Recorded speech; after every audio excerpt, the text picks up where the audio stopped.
जय माँ भवानी आपण मानक आस्ट्रोशक्ति कार्यक्रम को स्वागत। बृहस्पति महाग्रह मे मास 1 तारिख रु मेष राशि को छाड़ी वृष राशि को गमन करेंगे एवं सही स्थान रे गोटे वर्ष जाए अवस्थान करेंगे। बृहस्पति महाग्रह हेउछंती ग्रह जगतर सबुठारु अधिक शुभ ग्रह, किंतु एहार माने नुहे बृहस्पति महाग्रह समस्तंकु सबु समय रे शुभ फल प्रदान करेंगे। बृहस्पति महाग्रहंकर शुभ फल केउ माने पाइबे केउ माने अशुभ फल पाइबे आमे माने से सबु विषय रे पूर्वरु आलोचना करि सारिछन्ते।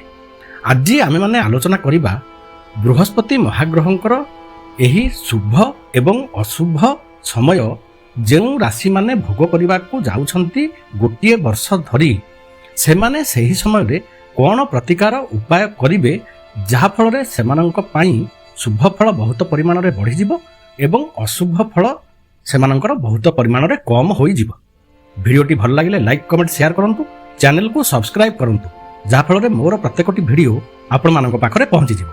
केवल बृहस्पति महाग्रह को देखि आमे माने शुभाशुभ फल को निर्णय करिबा ठीक हेबो नाही, कारण बृहस्पति महाग्रह जेमिति गोटिए राशि रे बा गोटिए भाव रे पाखापाखी गोटिए वर्ष धरी अवस्थान करिथांती, जहा एक बहुत लंबा समय एवं सेथिपाई राशिर व्यक्तिविशेष माननकु बहुत मात्रा रे प्रभावित करिथांती। सेमिति आउ तीनोटी ग्रह मध्य बहुत अधिक समय गोटिए राशि रे बा भाव रे अवस्थान करी व्यक्तिविशेष माननकु बहुत मात्रा रे प्रभावित करिथांती। तेणु आमे माने बृहस्पतिଙ୍କ चलनकु देखिबा सहित अन्य तीनोटी ग्रहंकर चलनकु मध्य देखिबा आवश्यक। जेउ माननकर शुभ फल मिलिले बृहस्पति महाग्रहंकर शुभ फल बहुत परिमाण रे अधिक होई आपण माननकु शुभ फल प्रदान करिवो।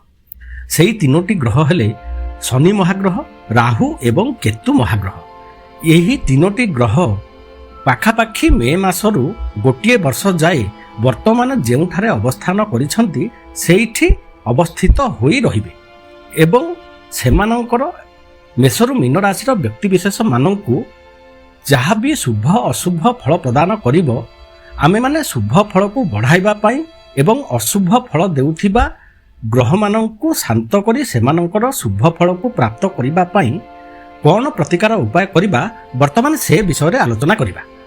आज आमर आलोचनार विषय रहिबो चारोटी राशि उपरे, मेष राशि, वृष राशि, मिथुन राशि एवं कर्कट राशि। एही चारोटी राशिर व्यक्तिविशेष माने केउ ग्रहंकर प्रतिकार उपाय करिवे जहा फल रे एही बृहस्पतिंकर चलन सेमानंकु बहुत शुभ फल प्रदान करिवो वर्षटी जाक, से विषय रे आमे माने आज आलोचना करिबा। मेष राशिर व्यक्तिविशेष माननक पई बृहस्पति महाग्रह धन भाव रे अवस्थान करिवे, जहा फल रे मेष राशिर व्यक्तिविशेष माननक पई अर्थर स्रोत खोलिबो, विभिन्न उपायरु सेमानंक पाखकु धनर आगमन हेबो, चाकरी वृत्ति तथा व्यवसाय रे सेमाने उन्नति करिवे जहा फल रे अर्थ चिंता सेमानंक पाखरु दूरेई जिवो। मेष राशिर व्यक्तिविशेष माननक पई केतु महाग्रह षष्ठ भाव रे अवस्थान करी मेष राशिर व्यक्तिविशेष माननकु ऋण करजरु मुक्ति प्रदान करिवे, रोग सेमानंकर उपशम हेबो, शत्रु माने सेमानंकर दमन हेबे। मेष राशिर व्यक्तिविशेष माननक पई शनि महाग्रह एकादश भाव रे अवस्थान करी शुभ फल प्रदान करिवे, सुविधा सुजोग सब पाखकु आसिबो एवं एहा ठीक भाव रे कार्यकारी होई मेष राशिर व्यक्तिविशेष माननकु बहुत सहाय्य करिवो आगकु बढ़िबा पाई। मेष राशिर व्यक्तिविशेष माननक पई अशुभ फल प्रदान करिवे द्वादश भाव रे थिबा राहु महाग्रह। राहु महाग्रह द्वादश भाव रे रही अଯଥା खर्च कराइबे, खर्च रे वृद्धि हेबो, बहुत समय नष्ट हेबो, अଯଥା काम रे दूर यात्रारु लाभ पाई परिबे नाही, कष्ट भोग करिवे। एही समय रे गृह त्याग करिवार संभावना बहुत परिमाण रे बढ़ी जिवो, चाकरी वृत्ति क्षेत्र रे मध्य स्थान परिवर्तनर संभावना। मेष राशिर व्यक्तिविशेष माने एही समय रे अनैतिक कार्य ठारू निजकु दूरेई रखंतु, नहले बहुत क्षतिर संभावना। मेष राशिर व्यक्तिविशेष माने राहु महाग्रहंकर प्रतिकार उपाय कले बहुत शुभ फल पाइबे वर्षटी जाक। राहु महाग्रहंकु शांत करिबा पाई प्रभु गणेश एवं माँ दुर्गांकर पूजा आराधना करंतु, मंत्र जप करंतु। राहु महाग्रहंकर मध्य तांत्रिक मंत्र को जप करंतु, चंदन चेर किंबा धड़ा चंदनर माली को गଳାରେ धारण करंतु। ଆଠମୁଖୀ ରୁଦ୍ରାକ୍ଷ କିମ୍ବା ଛିନ୍ନମସ୍ତା ଯନ୍ତ୍ରକୁ ପ୍ରାଣ ପ୍ରତିଷ୍ଠା କରି ଗଳାରେ ଧାରଣ କରିବା ଦ୍ୱାରା ରାହୁ ମହାଗ୍ରହଙ୍କର ଅଶୁଭ ଫଳ ଦୂର ହୋଇ ଶୁଭ ଫଳ ମିଳିବାକୁ ଲାଗିବ।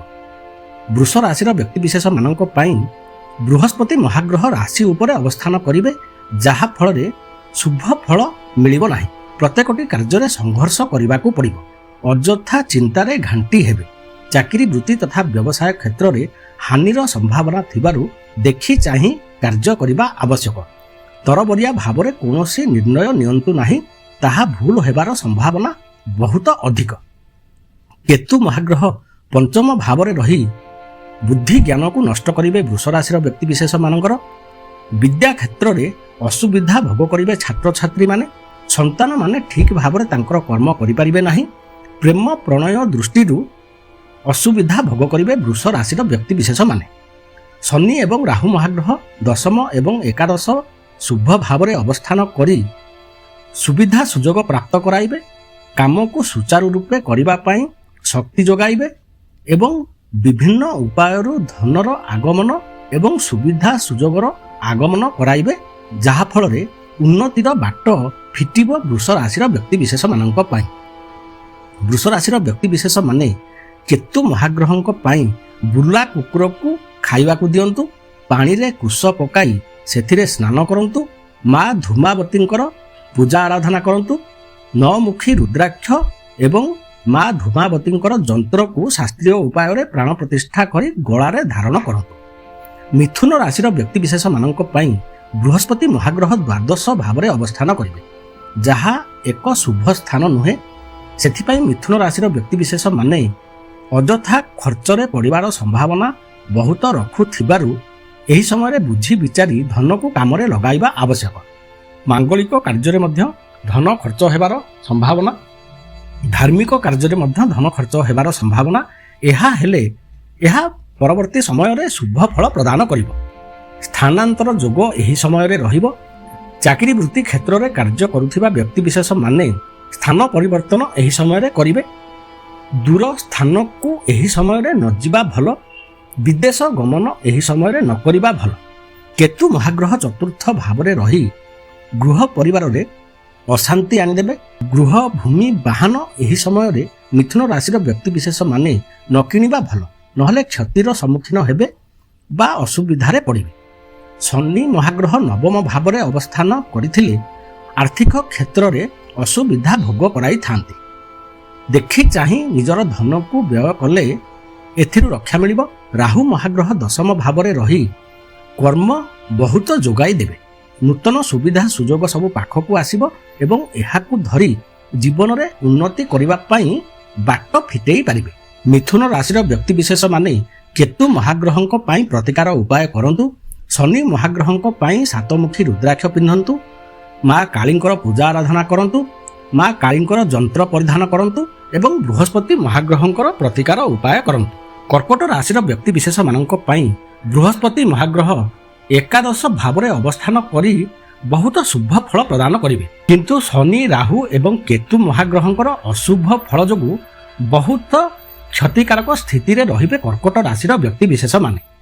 କେତୁ ମହାଗ୍ରହ ତୃତୀୟ ଭାବରେ ରହି ଅଯଥା ପରାକ୍ରମ ଦେଖାଇବେ, ଯାହାଫଳରେ ଅଶାନ୍ତିକର ପରିବେଶ ସୃଷ୍ଟି ହେବ ଏବଂ ଏହି ସମୟରେ ଅନ୍ୟମାନଙ୍କ ସହିତ ସମ୍ପର୍କ ଖରାପ ହେବ। ନିଜର ଅଯଥା ପରାକ୍ରମ ଯୋଗୁଁ ଅଯଥାରେ ଗୃହରେ କଳହ ସୃଷ୍ଟି କରାଇବେ। ଶନି ମହାଗ୍ରହ ଅଷ୍ଟମ ଭାବରେ ରହିଥିବା ଯୋଗୁଁ ନିଜ ବୁଦ୍ଧି ଖରାପ ହେବାକୁ ଲାଗିବ। ନିଜ ବୁଦ୍ଧି ଜ୍ଞାନ ଠିକରେ କାମ କରିବ ନାହିଁ।